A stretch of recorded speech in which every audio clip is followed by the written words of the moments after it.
احسان ہے کہ آج ہم اور آپ اللہ تبارک و تعالیٰ کی عظیم الشان کتاب قرآن مجید کی تکمیل کے اس بابرکت مجلس میں موجود ہیں، اور دوبارہ اللہ تبارک و تعالیٰ نے آپ لوگوں کو اس تکمیل کی سعادت بخشی، ورنہ بہت سارے لوگ پچھلی تکمیل میں تھے، اس میں نہیں ہیں، اگلی تکمیل میں کون ہوگا کون نہیں ہوگا اس کا کچھ پتہ نہیں ہے۔ عزیز بھائیوں، یہ جس کتاب کی تکمیل تراویح کی اس نماز میں ہوئی ہے، یہ دنیا کی واحد کتاب ہے جو تحریف سے محفوظ ہے۔ جتنی آسمانی کتابیں اتری ہیں ان سب میں تبدیلیاں ہوئی ہیں۔ ایک کتاب کی جس میں کوئی تبدیلی نہیں ہوئی وہ یہ قرآن مجید ہے، اور اس کی وجہ یہ ہے کہ اس کے بارے میں رب العالمین نے فرمایا اِنَّا نَحْنُ نَزَّلْنَا الذِّكْرَ وَإِنَّا لَهُ لَحَافِظُونَ، یقیناً ہم نے ہی اس پند اور نصیحت کی عظیم کتاب کو اتارا ہے، اور یقیناً ہم ہی اس کی حفاظت کرنے والے ہیں۔ تو جہاں اللہ کسی کی حفاظت کرے کسی بھی چیز کی تو وہ ضائع نہیں ہوتی، اس لیے بل ہوا آیات بینات فی صدور الذین اوتوا العلم، یہ وہ کتاب ہے جسے اللہ تبارک و تعالیٰ نے لوگوں کے سینوں میں محفوظ کیا ہوا ہے۔ دنیا میں سب سے زیادہ اس قرآن مجید کے حافظ پائے جاتے ہیں، اور ایسی بستیاں بھی ہیں۔ فلسطین کی ایک بستی ہے جنہیں حافظوں کی بستی کہا جاتا ہے، جہاں 2.5 مہینے سے لے کر 4 مہینے تک لوگ حفظ کرتے ہیں، بوڑھے بچے جوان سب حافظ ہیں۔ اس بستی میں ایک بھی فرد ایسا نہیں ہے جو حافظ نہ ہو، اور رب کی مہربانی ہے ان پر، چونکہ انہوں نے شہادتیں بہت زیادہ دی ہیں، قربانیاں دی ہیں، رب العالمین نے یہ خزانہ ان کو دیا ہے۔ 2.5 مہینے سے لے کر 4 مہینے تک وہ اکثر و بیشتر حفظ کر لیتے ہیں۔ یہ جو کرتے ہیں نا ان کو پتہ ہوتا ہے، جو اس کے لیے بیٹھ جائیں تو یقیناً اللہ انہیں نوازتا ہے اس سے۔ مولانا ابراہیم میر سیالکوٹی رحمۃ اللہ علیہ، انہوں نے 1 مہینے میں حفظ کیا تھا۔ یہ جب اپنے علاقے میں تشریف لائے نا، اس وقت پرانے دوروں میں دینی تعلیم کے لیے بھی کافی عرصہ لگتا تھا، 14 سال 16 سال 15 سال اس طرح کافی عرصہ لگا کر جب وہ تشریف لائے تو وہ لوگ تھے پنڈو قسم کے لوگ تھے، تو انہوں نے کہا حضرت آپ ہمیں تراویح پڑھائیں گے، مصلی سنائیں گے؟ انہوں نے کہا میں نے تو حفظ نہیں کیا ہے۔ انہوں نے کہا یہ کیسے آپ نے 16 سال گزارے جو حفظ نہیں کیا، مصلی نہیں سنا سکتے ہو؟ وہ پریشان ہو گئے کہ انہیں کون سمجھائے۔ تو بہرحال انہوں نے کہا یا اللہ تو قادر ہے اس چیز پر۔ انہوں نے شروع کر دیا، ہر روز 1 پارہ پڑھتے تھے، یاد کرتے تھے، شام کو سنا دیا کرتے تھے، اور وہ مہینہ 30 کا پورا ہو گیا، 30 انہوں نے سنا دی۔ اب وہ لوگ ہر قسم کے ہوتے ہیں، شیطان وسوسہ ڈالتا ہے، تو اب لوگوں نے اس کو کہا مولوی صاحب آپ تو کہتے تھے میں حافظ نہیں ہوں، ابھی کیسے آپ نے 1 مہینے میں سنا دیا؟ تو آپ جھوٹ بولتے تھے کہیں نہیں۔ تو اس نے کہا بھائی اللہ ہر چیز پر قادر ہے۔ آپ لوگوں نے کہا آپ لوگ باعث بنے، اللہ آپ لوگوں کو جزائے خیر دے، آپ لوگ مان نہیں رہے تھے کہ 16 سال میں نے علم حاصل کیا تو تراویح نہیں پڑھا سکتا ہوں۔ تو کہا مجبوراً میں نے اللہ سے درخواست کی، دعا کی، بیٹھ گیا، اللہ نے یاد کرا دیا۔ یہ یقیناً اللہ حفظ کرا دیتا ہے، اللہ یاد کرا، کیوں اللہ اس کی حفاظت کرتا ہے۔ پچھلی کتابیں بِمَسْتُحْفِظُوا مِنْ کتاب اللہ، وہاں لوگوں سے عہد لیا گیا تھا علماء سے کہ اس کی حفاظت کرو، وہ اس پر پورے نہیں اترے۔ یہاں خود رب العالمین نے اس کی ذمہ داری لی ہے۔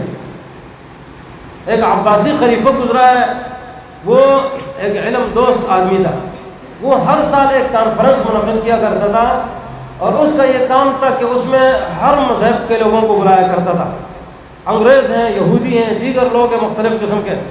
تو ادھر بھی اس نے ایک کانفرنس منعقد کی، اس میں لوگوں کو بلایا۔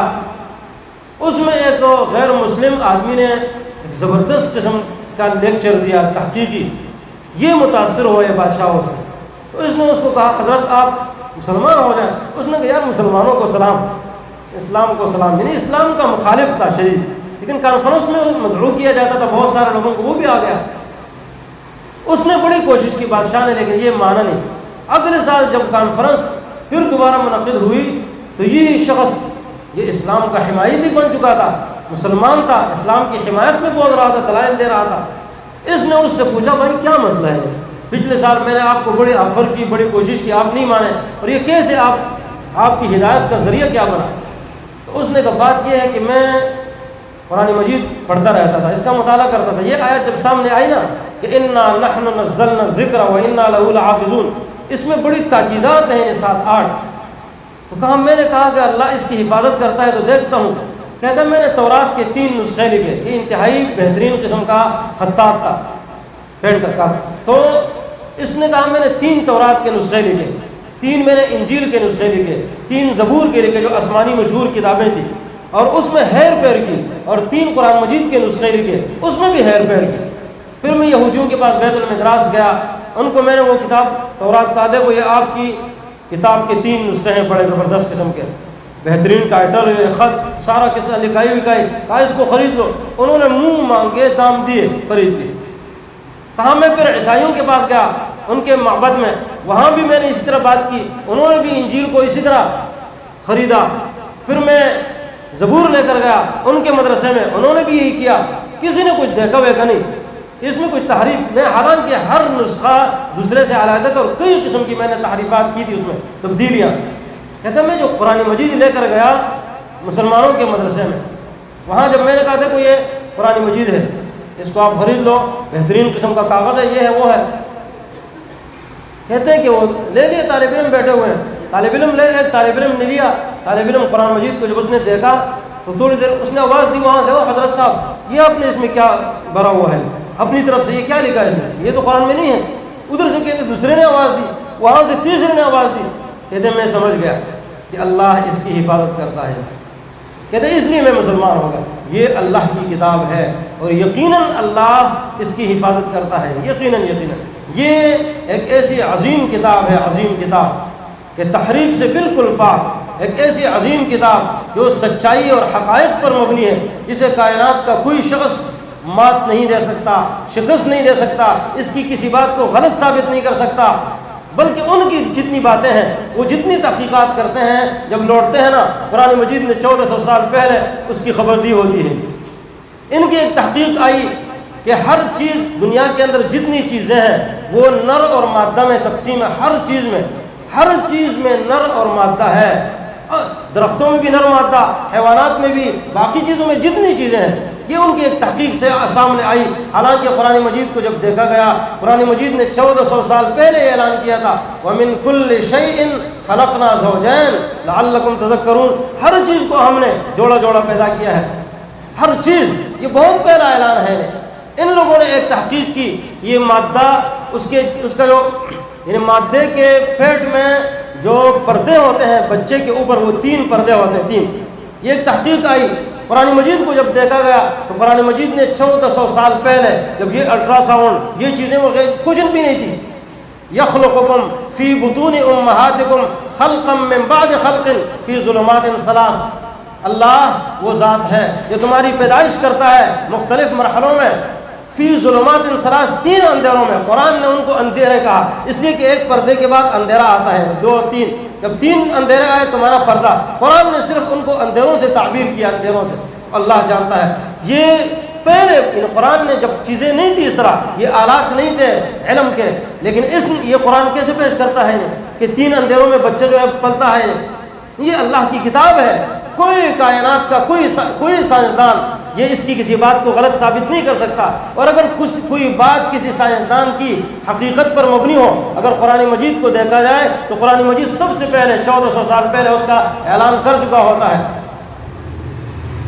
ان لوگوں نے ایک تحقیق کی کہ ساری چیزیں جو ہے نا، ان کی اکائی، یہ ان کا مادہ، یہ ان کا اصل جو ہے یہ پانی سے. قرآن کہتا ہے خلقنا من الماء کل شیء حی. اللہ نے پانی سے ہر چیز، زندہ چیز کو اللہ نے پانی سے پیدا کیا، پانی سے.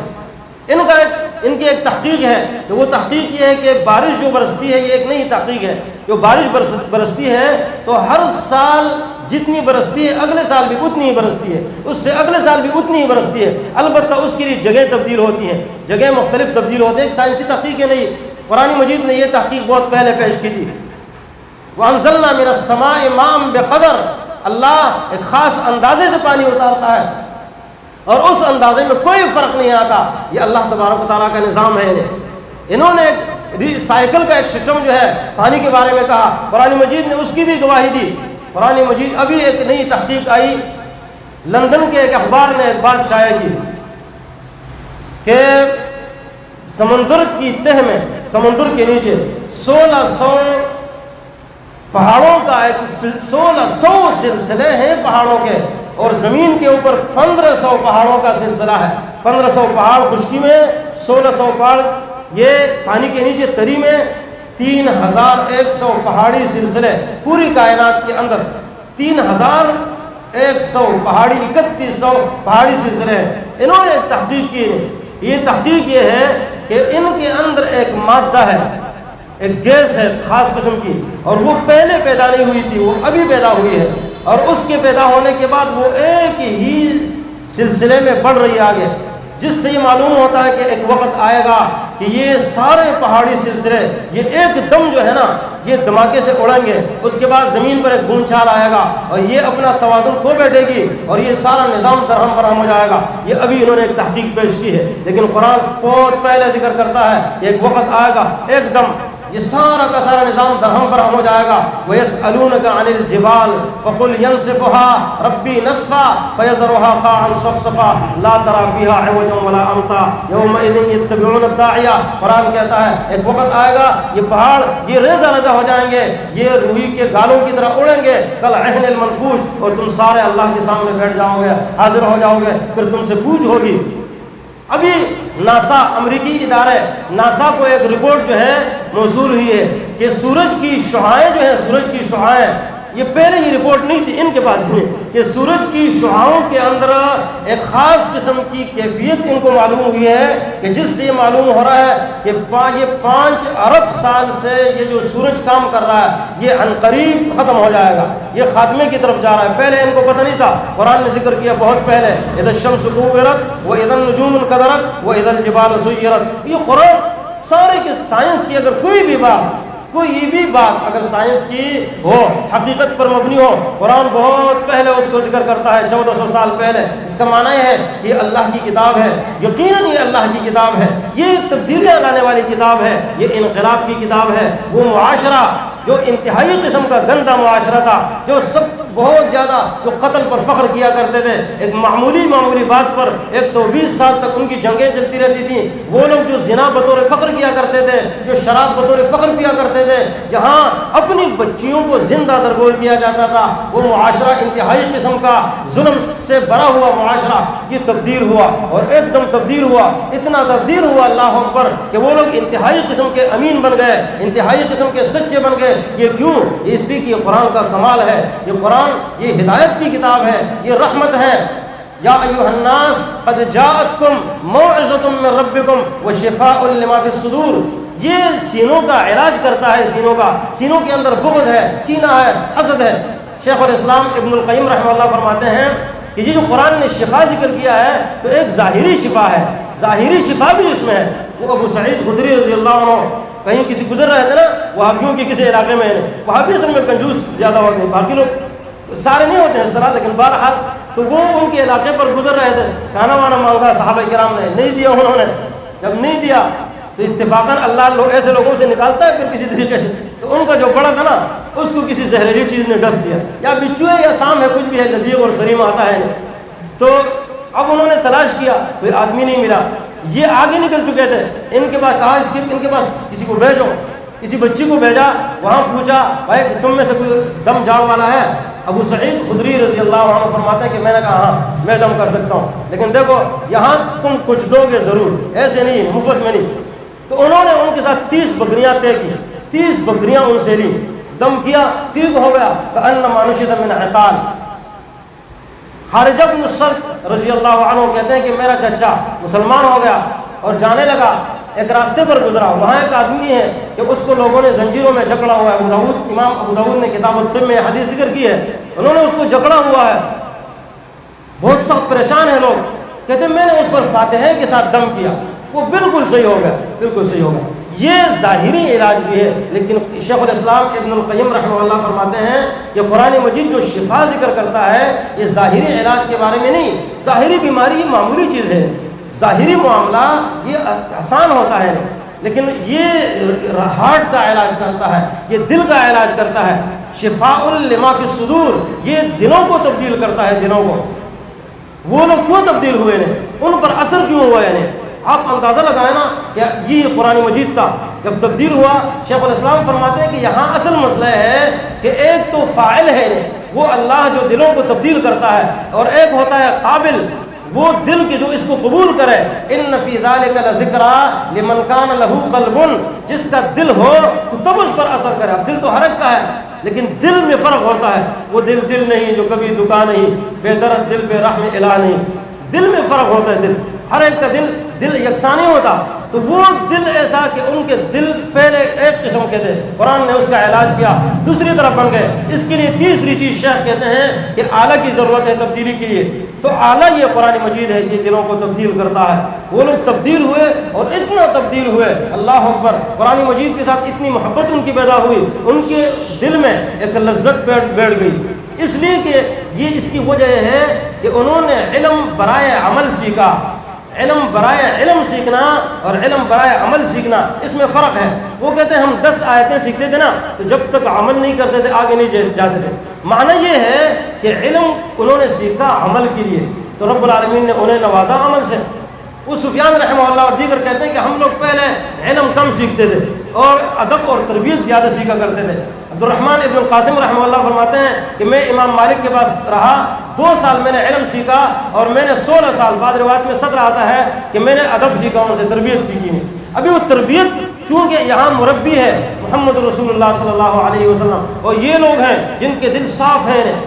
ہاں دل صاف، جب دل صاف ابر ہے تو اللہ تبارک و تعالیٰ تکلفات کم ہیں ان میں. رب العالمین نے چونکہ انتخاب کرنا تھا نا، نبی کے ساتھیوں کا انتخاب رب نے کیا ہے.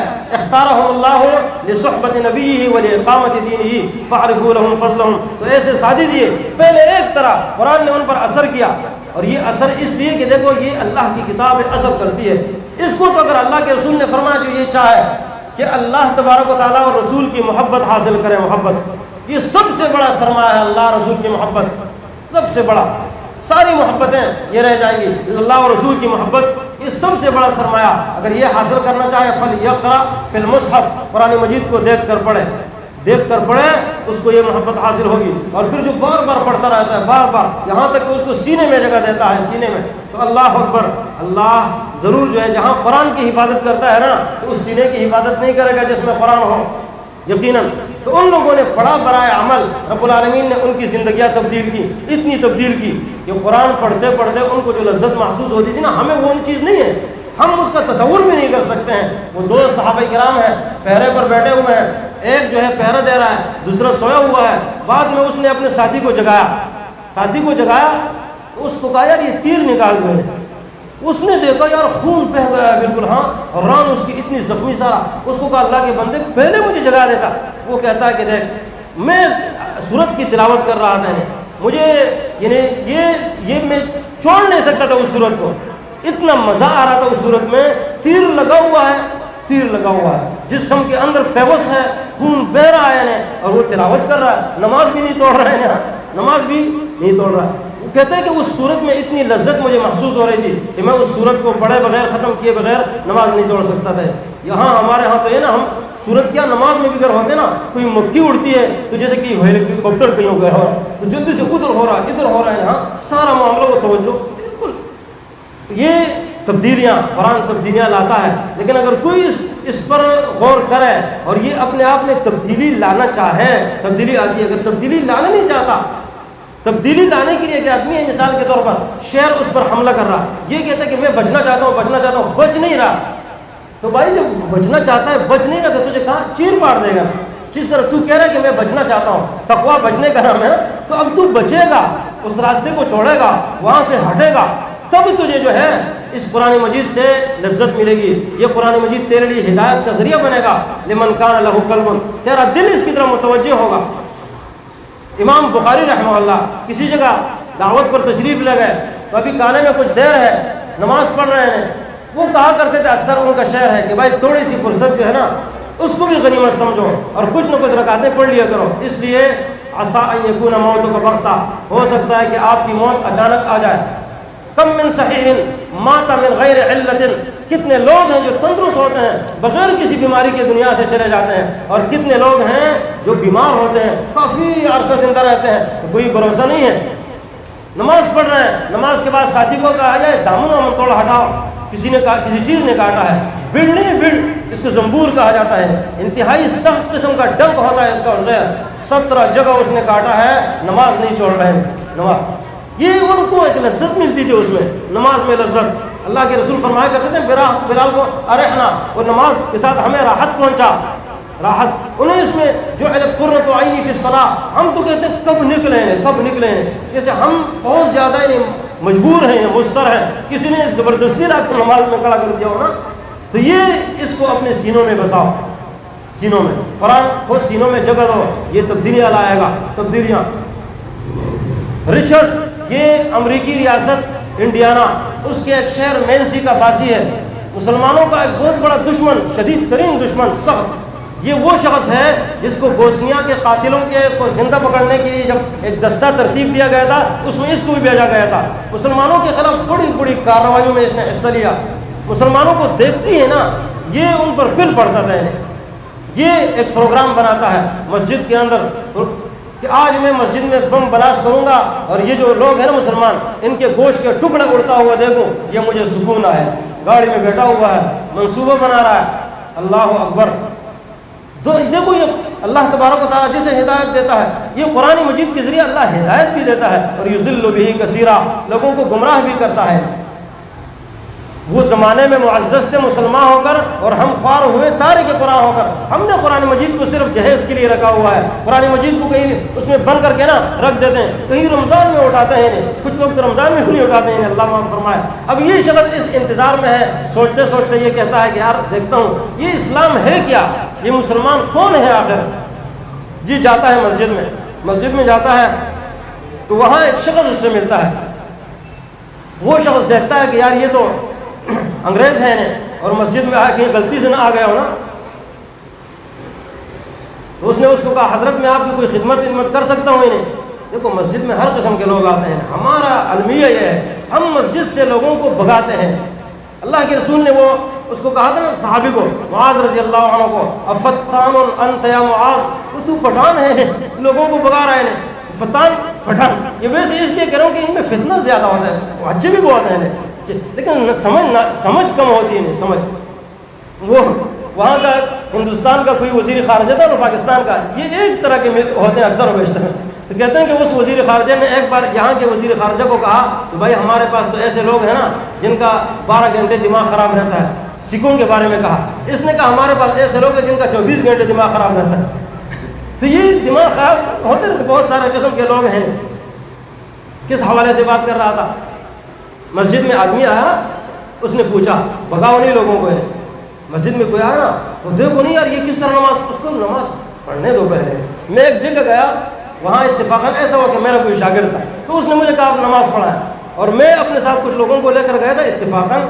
تو وہ آدمی ایسے تھے کہ مقصد یعنی ہم متنفر تھے ہم سے، لیکن میں نے کہا اس کو لے جاؤں گا وہاں تھوڑا سمجھاؤں گا ادھر کرنا. تو وہ شاگرد میرا اس نے مجھے کہا کہ آپ نماز پڑھائیں. میں نے بڑی کوشش کی، میں نے کہا اللہ کے بندے آپ پڑھاؤ. وہ لوگوں کے سامنے کہہ بھی نہیں سکتا تھا یار یہ لوگ متنفر نہ ہو جائیں، لیکن بہرحال اس نے کہا آپ نے یہ ہو ہی نہیں سکتا. میں نماز جب پڑھا رہا تھا نا یہی سوچ رہا تھا کہ یار پتہ نہیں کوئی مسئلہ نہ ہو جائے. اچھا نماز جب میں نے پڑھائی تو جب میں نے سلام پھیرا تو وہ ساتھی نہیں تھے جو مسجد میں آئے تھے، وہ تھے نہیں. میں بعد میں ان سے ملا، میں نے کہا یار کیا مسئلہ ہے آپ؟ اس نے کہا یار اللہ کے بندے یہ تو عجیب قسم کے لوگ ہیں، آپ کے ساتھ تو ہم اٹھتے بیٹھتے ہیں لیکن ایسا کوئی سلسلہ تو ہم نے دیکھا ہی نہیں. میں نے کہا کیا ہوا آخر؟ کہنے لگا کہ یار ایسا ہوا کہ ہم تو 2 آدمیوں کے درمیان میں آ گئے نا، تو وہ دونوں ہڈے کٹے تھے. تو کہا وہ پاؤں ہمارے قریب کرنے لگے. تو کہا یہ پتہ نہیں کیا سلسلہ ہے. تو کہتے وہ اچھا وہ پاؤں قریب کرنے لگے ملانے کے لیے، اور یہ پاؤں سکڑنے لگے. یہاں تک کہ ہوتے ہوتے اس نے پاؤں ایسے سکیڑ لیے اور ان کی ٹانگیں ایسے کھلی ہوئی ہیں. کہتے جب میں رکوع میں گیا نا تو ایک شخص نے اس طرف سے ٹانگ پکڑی اور دوسرے نے اس طرف سے اور ایسے کھینچی کھولنے کے لیے. میں نے کہا اوہ اب اگر میں سجدے میں جاؤں نا تو یہ تو مجھے چیر کر رکھ دیں گے اگلی. کہتے میں نے کہا یار جان بچا. کہتے یہ سجدے میں گئے اور ہم بھاگے. تو یہ لوگوں کو بگاؤ مت, آنے دو لوگوں کو. دیکھو اللہ کے رسول نے وہ دیہاتی آیا نا, پنڈو تھا اس کو کہا کہ وہ لوگوں نے کہا صحابہ کرام نے کہ پیشاب کر رہا ہے مسجد میں. اب مسجد میں پیشاب کر رہا ہے تو واقعی ایسا ہے, لیکن پھر بھی آپ اللہ کے رسول کے تربیت کو دیں گے نا. صحابہ کرام نے جب اس کو کہا کہ مت کر پیشاب, روک رہے ہیں اس کو, اللہ کے رسول نے اس کو کہا چھوڑ دو. صحابہ کرام کو کہا چھوڑ دو, اس کو پیشاب کرنے دو, دعوہ, اس کو مت ڈانٹو, اس کو روکو بھی نہیں. اس لیے کہ اس میں دو بڑے نقصانات ہیں. ایک تو یہ ہے کہ ایک آدمی پیشاب کر رہا ہے, اگر وہ تیز پیشاب اس کو آیا ہوا ہے, پیشاب کر رہا ہے, آپ روکنا چاہتے ہو تو وہ پیشاب ادھر کرے گا, ادھر کو روکے گا, جائے گا تو اور مسجد گندی ہو جائے گی. دوسرا ہے کہ اس کو بیماری بھی لگ سکتی ہے. ڈاکٹر کہتے ہیں اس سے بیماری لگتی ہے, بیماری بھی لگے گی. تو ایسا ہے کہ آپ نے فرمایا اس کو مت روکو. دوسرا وہ سمجھتا بھی نہیں ہے نا, سمجھ اس کو کس نے سمجھایا ہے پہلے. تو بعد میں اللہ کے رسول نے پانی منگوایا اور اس پر بہا دیے.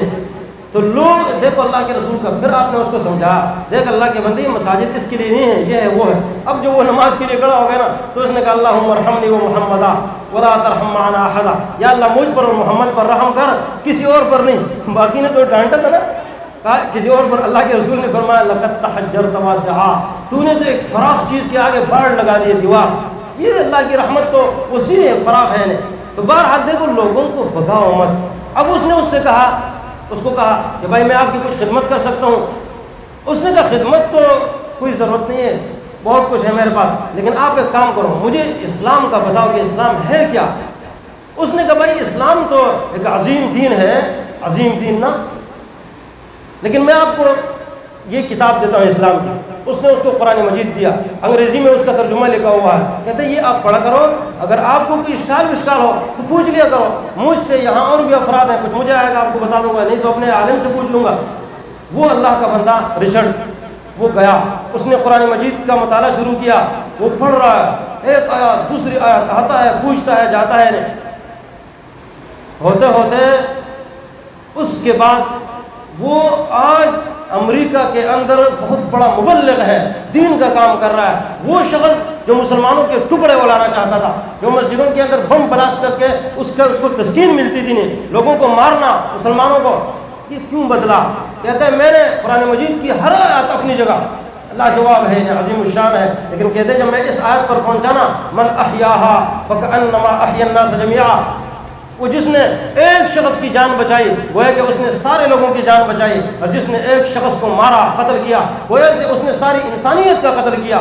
کہنے لگا میں سمجھ گیا, یہ اسلام دینی فطرت ہے, یہ اسلام دینی عظمت ہے, یہ امن کا دین ہے, یہ انسانوں کے خون کا تحفظ کرتا ہے, انسانوں کے مال کا تحفظ کرتا ہے, انسانوں کی عزتوں کا تحفظ کرتا ہے. کہتے میں سمجھ گیا یہ ایک عظیم الشان دین ہے, اور یہ اللہ کا ہی دین ہو سکتا ہے. یہ کتاب اللہ کی کتاب ہے, یقیناً اللہ کی کتاب ہے. یہ لوگ تبدیل ہوئے, یہ ایک آیتوں سے تبدیل ہوتے رہتے ہیں. تھینی ٹھیا امینہ بدریہ, اس نے ایک آیت پڑھی, یہ فلکیات کی ماہر عورت تھی, ایک آیت پڑھی للشمس ينبغي لها ان تدرك القمر ولا الليل سابق النهار وكل في فلك يسبحون. یہ مدار اس نے دیکھا, یہ فلک وہ 1400 سال پہلے فلکیات کا کیا علم تھا, سورج پہلے جا رہا ہے, چاند بعد میں, یہ سلسلہ دیکھا. اس نے کہا یہ یقیناً اللہ کی کتاب ہے. وہ ایک آیات سے تبدیل ہوئی نہیں, ایک آیات سے کام شروع کر دیا. یہ سارے لوگ, قرآن انقلاب کی کتاب ہے, قرآن تبدیلی کی کتاب ہے, قرآن یہ ہدایت کی کتاب ہے. یا ایھا الناس قد جاءتکم موعظۃ من ربکم, موعظہ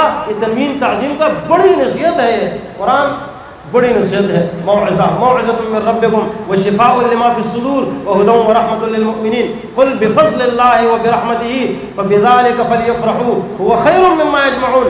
اس پر خوش ہونا چاہیے, لیکن ایسی خوشی نہیں. خوشی کا معنی ہے کہ آدمی اس کو سیکھے. آپ اندازہ لگائیں آپ میں سے کون ہے جس کے بعد ٹائم ہو تھوڑا سا ٹائم دے اور اس قرآن کو سیکھے؟ کون ہے جو اپنے بچے کو مسجد کی طرف بھیجتے ہوئے اس کے ساتھ وہ رویہ رکھتا ہو کہ جو اسکول بھیجتے ہوئے کرتا ہے؟ اسکول بھیجنے کے لیے ماں بھی اس کو ٹائم پر جگاتی ہے، باپ بھی جگاتا ہے. ڈیوٹی پر جا رہا ہے، باپ جگا رہا ہے، ماں جگا رہی ہے، ٹائم ہو گیا، ڈیوٹی کا ٹائم ہے، ہاں اس کے لیے بوٹ پالش کر کے دے رہی ہے، صفائی ستھرائی سارا معاملہ مسجد کی طرف بھیجتا ہے یا بھیجتی ہے تو ناک بہ رہی ہے بچے کی، ہاں اور کپڑے گندے ہیں، ہاں اللہ اکبر. اور بیچتے بھی کس کو ہے؟ جو بالکل مسجد اور مدرسے کی طرف اس کو بھیجا جاتا ہے نا کہ جو بالکل کن ذہن ہو، جو بالکل جو اپاہج قسم کا ہو.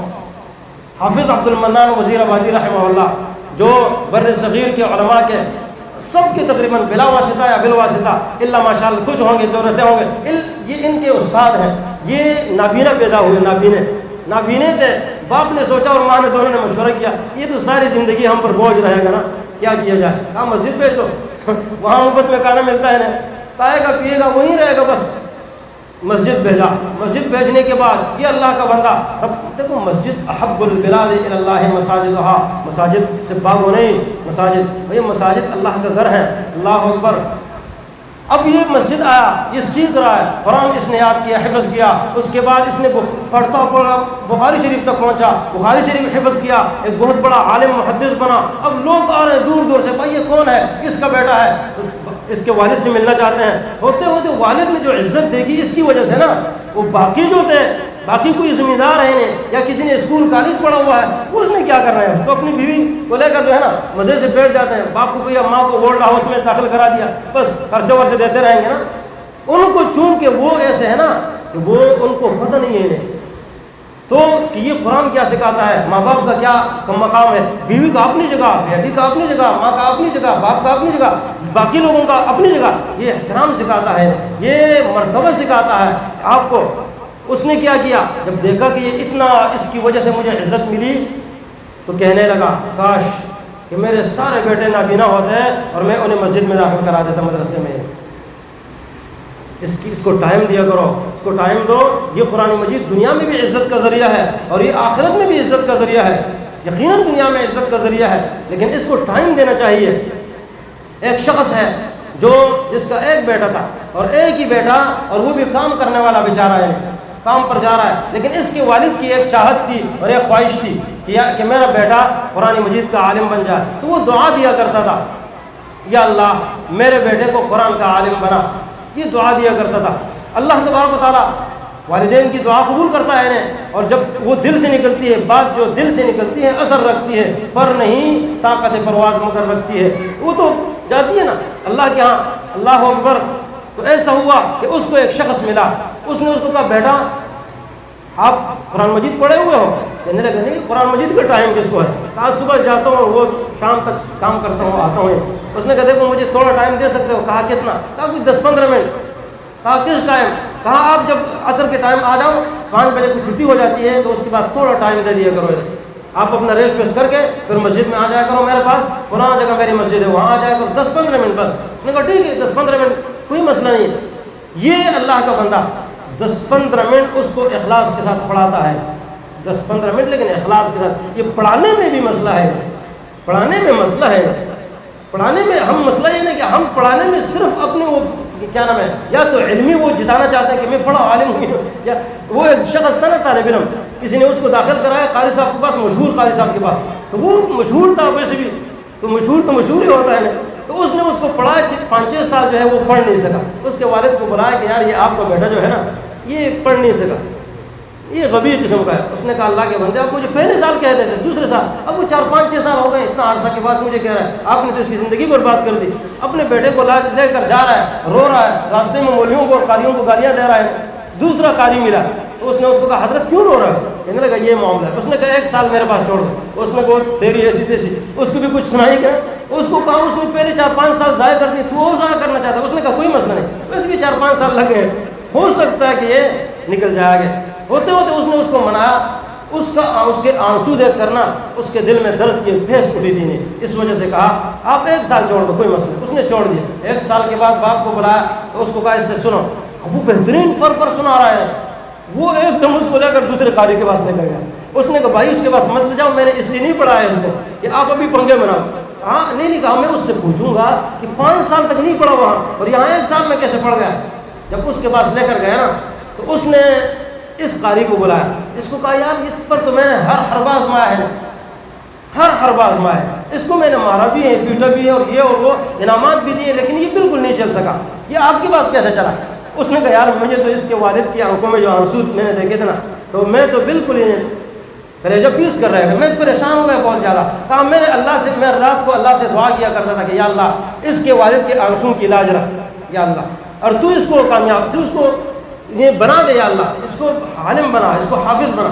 اس نے کہا یہ ٹھیک ہے، میں نے ہر حربہ آزمایا لیکن اس کے لیے رات کو اٹھ کر دعا نہیں مانگی. دعا تو دعا ہم غلط گونڈ دیا اہل مدرسہ نے تیرا، کہاں سے آئے صدا لا الہ الا اللہ، وہ صرف غلط گونڈتے رہتے ہیں. اس کا طالب علموں کا کیا پڑھے گا، وہ کوئی نہیں پڑھ سکتا اس طرح. تو وہ اس کو دعا بھی دے رہا ہے، اس کو پڑھا بھی رہا ہے. وہ آدمی اس کو پتہ نہیں کہ یہ جو پڑھا رہا ہے 15 منٹ مجھے دے رہا ہے، یہ PhD کا مفتش ہے، دکتورہ کا بہت بڑا عالم ہے جو ان کے مقالے چیک کرتا رہتا ہے. اس اللہ کے بندے نے اس کو پڑھا، کچھ عرصہ کے بعد یہ آگے چلا گیا. اس کو اس نے اعزازی ڈگری دی. دنیا نے دیکھا کہ والد کی قرآن سے محبت تھی تو کیا ہوا، والد کی قرآن سے محبت، اس نے بیٹے کے لیے دعا دی، رب العالمین نے اس کو قرآن کا عالم بنایا. اگر ہمیں اس کی محبت ہے ہم اپنے بیٹوں کو دعا دیں، ہم اس کے لیے بندوبست کریں، ان کے لیے اسباب مہیا کریں، ایسے لوگوں سے ملیں جو ان کو قرآن سکھائے، اور یقیناً آپ کے لیے صدقہ جاریہ ہوگا نا.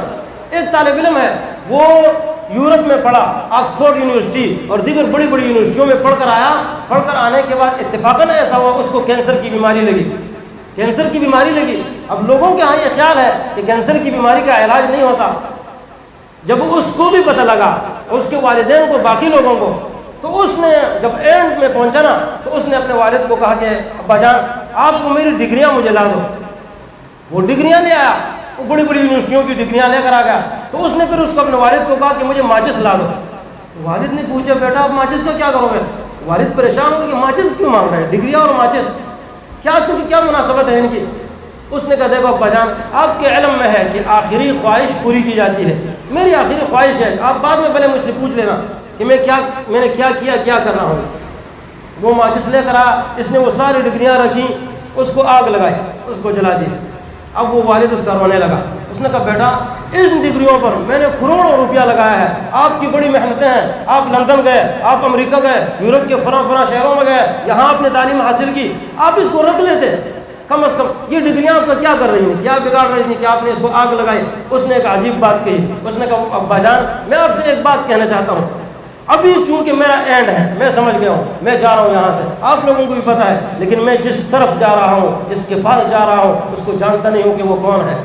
جس رب کے پاس جا رہا ہوں اس کو نہیں جانتا کہ وہ کون ہے. اور یہ ڈگریاں اس نے مجھے اس کی پہچان نہیں کرائی ہے، اور وہ کتاب جو اللہ کی پہچان کراتی ہے وہ آپ نے مجھے پڑھائی نہیں ہے. اس لیے مجھے غصہ ہے کہ ساری زندگی میں نے برباد کر دی، ساری زندگی میں نے ان چیزوں میں لگائی جو اللہ کا تعارف نہیں کراتی ہیں. وہ کتاب جو اللہ کا تعارف کراتی ہے، ذالکم اللہ ربکم فتبارک اللہ رب العالمین، وہ یہ تمہارا رب ہے، یہ رب ہے، تمہارا خالق ہے، تمہارا مالک ہے، مدبر ہے ہر کام کا. اس سے جڑ جاؤ، آپ کامیاب ہو جاؤ گے. کہا اس لیے میں نے اس کو آگ لگائی. اللہ تبارک و تعالی ہمیں اس قرآن سے محبت کی توفیق عطا فرمائے، جو کچھ سنا اس پر عمل کرنے کی توفیق عطا فرمائے. اقول قولی ھذا واستغفر اللہ لی ولکم ولسائر المسلمین.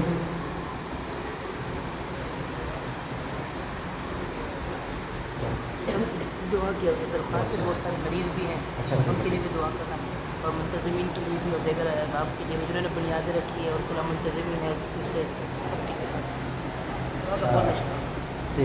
یہ شیخ سرفراز صاحب جو ہے نا وہ کہہ رہے ہیں کہ ساتھیوں نے دعا کی درخواست کی ہے، تو آپ تمام ساتھی دعا فرمائیں. منتظمین کے لیے بھی دعا کی درخواست کی ہے. بہت سارے ساتھی ہمارے بیمار ہیں، ان کے لیے بھی دعا کی درخواست کی ہے. خدمت کرنے والے بہت سارے ساتھی ہیں، ان کے لیے. بہرحال سب کے لیے آپ دعا فرمائیں. اللہم صلی علی محمد وعلی آل محمد کما صلیت علی ابراہیم وعلی آل ابراہیم انک حمید مجید. اللہم بارک علی محمد وعلی آل محمد کما بارکت علی ابراہیم وعلی آل ابراہیم انک حمید مجید. اللہم انصر الاسلام والمسلمین، اللہم انصر عساکر المسلمین، اللهم ألف بين قلوب المؤمنين وأصلح ذات بينهم وانصرهم على عدوك وعدوهم. اللهم اهلك الكفرة الذين يصدون عن سبيلك ويكذبون رسلك ويقاتلون أولياءك. اللهم شتت شملهم، اللهم فرق جمعهم، اللهم خرب تدابيرهم، اللهم ترب عزائمهم. اللهم خذهم أخذ عزيز مقتدر، اللهم خذهم أخذ عزيز مقتدر، اللهم خذهم أخذ عزيز مقتدر، اللهم خذهم أخذ عاد وثمود. اللهم عليك بهم، اللهم عليك بهم، اللهم عليك بهم. اللهم اهلك الظالمين بالظالمين، اللهم اهلك الظالمين بالظالمين، اللهم اهلك الظالمين بالظالمين. اللهم لا تقتلنا بغضبك ولا تهلكنا بعذابك وعافنا قبل ذلك. ربنا لا تجعلنا فتنة للقوم الظالمين، ربنا لا تجعلنا فتنة للقوم الظالمين، ربنا لا تجعلنا فتنة للقوم الظالمين. ربنا لا تؤاخذنا إن نسينا أو أخطأنا، ربنا ولا تحمل علينا إصرا كما حملته على الذين من قبلنا، ربنا ولا تحملنا ما لا طاقة لنا به، واعف عنا واعف عنا واعف عنا واعف عنا واغفر لنا وارحمنا، أنت مولانا فانصرنا على القوم الكافرين. ربنا آتنا في الدنيا حسنة وفي الآخرة حسنة وقنا عذاب النار. ربنا لا تجعل في قلوبنا غلا للذين آمنوا ربنا إنك رؤوف رحيم. ربنا لا تجعل في قلوبنا غلا للذين آمنوا ربنا إنك رؤوف رحيم. ربنا لا تجعل في قلوبنا غلا للذين آمنوا ربنا إنك رؤوف رحيم. اللهم اشفنا واشف مرضانا ومرضى المسلمين، اللهم اشفنا واشف مرضانا ومرضى المسلمين، اللهم اشفنا واشف مرضانا ومرضى المسلمين. اللهم أجرنا من خزي الدنيا وعذاب الآخرة، اللهم أجرنا